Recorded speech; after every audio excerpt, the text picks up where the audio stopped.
ನಮಸ್ಕಾರ ಗೆಳೆಯರೇ, ದೇಶ ಪ್ರೇಮಿಗಳೇ, ನಮ್ಮ ಕನ್ನಡ ಡಿಫೆನ್ಸ್ ನ್ಯೂಸ್ ಯೂಟ್ಯೂಬ್ ಚಾನಲ್ಗೆ ಸ್ವಾಗತ ನಿಮಗೆ.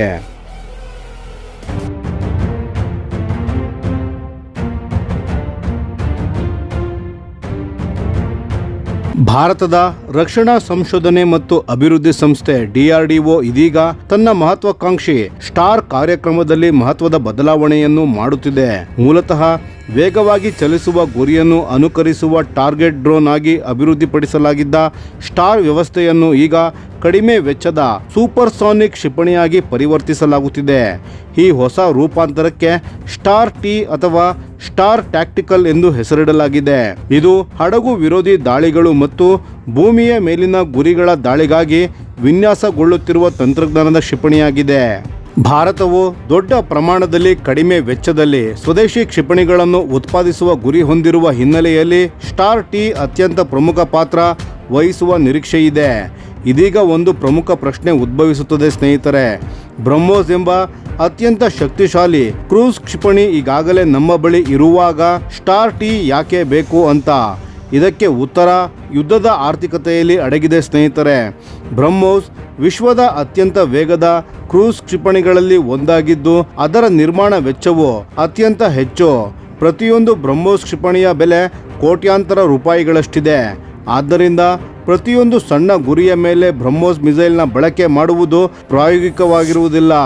ಇದೇ ಕಾರಣಕ್ಕೆ DRDO ಸ್ಟಾರ್ ಟಿ ಅಭಿವೃದ್ಧಿಯತ್ತ ಗಮನ ಹರಿಸಿದೆ.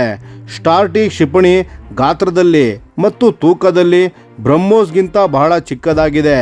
ಸುಮಾರು 3000 ಕಿಲೋಗ್ರಾಂ ತೂಕದ ಬ್ರಹ್ಮೋಸ್ಗೆ ಹೋಲಿಸಿದರೆ ಸ್ಟಾರ್ ಟಿ ಬಹಳ ಹಗುರವಾಗಿದೆ. ಇದರ ನಿರ್ಮಾಣಕ್ಕೆ ದುಬಾರಿ ಟೈಟಾನಿಯಂ ಸೇರಿದಂತೆ ಹೆಚ್ಚಿನ ವೆಚ್ಚದ ವಸ್ತುಗಳ ಅಗತ್ಯವಿರುವುದಿಲ್ಲ. ಬ್ರಹ್ಮೋಸ್ ಸಾಮಾನ್ಯವಾಗಿ 200ರಿಂದ 300 ಕಿಲೋಗ್ರಾಂ ತೂಕದ ವಾರ್ಹೆಡ್ಗಳನ್ನು ಹೊತ್ತೊಯ್ಯಬಲ್ಲದು. ಆದರೆ ಸ್ಟಾರ್ ಟಿ ಅನ್ನು 50ರಿಂದ 100 ಕಿಲೋಗ್ರಾಂ ತೂಕದ ತಂತ್ರಜ್ಞಾನದ ವಾರ್ಹೆಡ್ಗಳನ್ನು ಸಾಗಿಸಲು ವಿನ್ಯಾಸಗೊಳಿಸಲಾಗುತ್ತಿದೆ.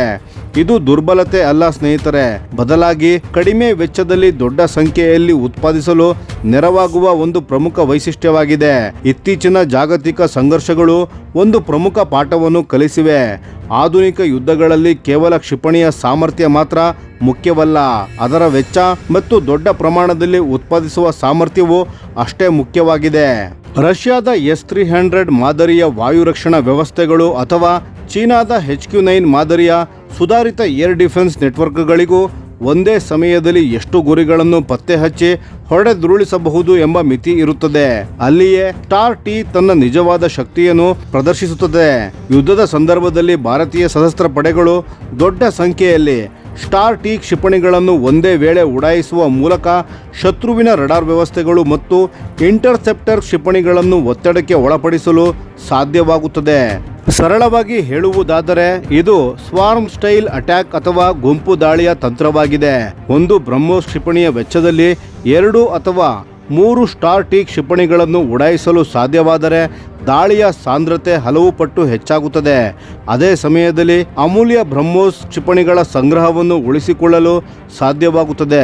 ಲಭ್ಯವಾಗಿರುವ ಮಾಹಿತಿಯ ಪ್ರಕಾರ ಭಾರತೀಯ ಸೇನೆ ಮತ್ತು ನೌಕಾಪಡೆ 2 ಸ್ಟಾರ್ ಟಿ ಯನ್ನು ಭೂಮಿಯಿಂದ ಭೂಮಿಗೆ ಹಾಗೂ ಭೂಮಿಯಿಂದ ಸಮುದ್ರದ ಮೇಲಿನ ಗುರಿಗಳ ದಾಳಿಗಳಿಗಾಗಿ ಬಳಸುವ ಸಾಧ್ಯತೆಯನ್ನು ಪರಿಶೀಲಿಸುತ್ತಿವೆ. ಇದರಿಂದ ಈ ಕ್ಷಿಪಣಿಗೆ ಭೂಮಿ ಮತ್ತು ಸಮುದ್ರ ಯುದ್ಧದ ಕಾರ್ಯಾಚರಣೆಗಳಲ್ಲಿ ಬಹುಮುಖ ಬಳಕೆಯ ಸಾಮರ್ಥ್ಯ ದೊರೆಯಲಿದೆ. ಸ್ಟಾರ್ ಟಿ ಯೋಜನೆಯು ಆಧುನಿಕ ಯುದ್ಧ ತಂತ್ರದಲ್ಲಿ ನಡೆಯುತ್ತಿರುವ ಒಂದು ಮಹತ್ವದ ಬದಲಾವಣೆಯನ್ನು ಪ್ರತಿಬಿಂಬಿಸುತ್ತದೆ. ಇಂದು ಕೇವಲ ಅತ್ಯಾಧುನಿಕ ಆಯುಧಗಳನ್ನು ಹೊಂದಿರುವುದಷ್ಟೇ ಸಾಕಾಗುವುದಿಲ್ಲ.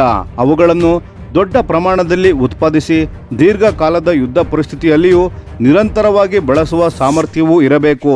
2026ರ ಮೇ ತಿಂಗಳಲ್ಲಿ ಮಾತನಾಡಿದ್ದ DRDO ಅಧ್ಯಕ್ಷರಾಗಿದ್ದ ಡಾಕ್ಟರ್ ಸಮೀರ್ ವಿ ಕಾಮತ್ ರವರು ಭವಿಷ್ಯದ ದೀರ್ಘಕಾಲದ ಉನ್ನತ ತೀವ್ರತೆಯ ಸಂಘರ್ಷಗಳನ್ನು ಎದುರಿಸಲು ಭಾರತವು ಕಡಿಮೆ ವೆಚ್ಚದ ಸ್ವದೇಶಿ ಆಯುಧಗಳನ್ನು ಭಾರೀ ಪ್ರಮಾಣದಲ್ಲಿ ನಿರ್ಮಿಸುವ ಅಗತ್ಯವಿದೆ ಎಂದು ಒತ್ತಿ ಹೇಳಿದ್ದರು.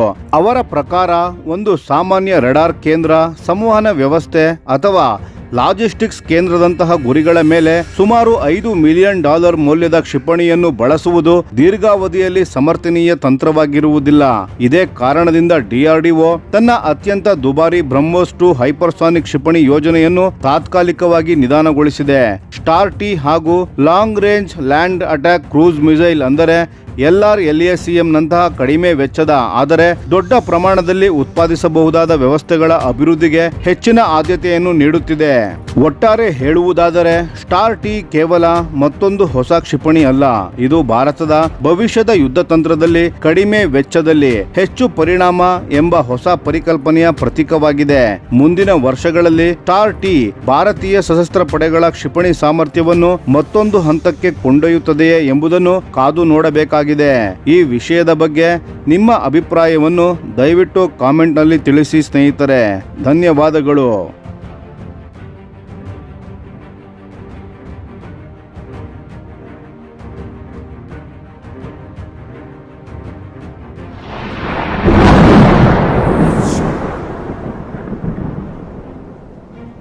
ಈ ವಿಡಿಯೋ ನಿಮಗೆ ಇಷ್ಟವಾಗಿದ್ದರೆ ಲೈಕ್ ಮಾಡಿ ಮತ್ತು ನಮ್ಮ ಚಾನೆಲ್ ಅನ್ನು ಸಬ್ಸ್ಕ್ರೈಬ್ ಮಾಡಿ ಹಾಗೂ ಬೆಲ್ ಐಕಾನ್ ಒತ್ತಿ.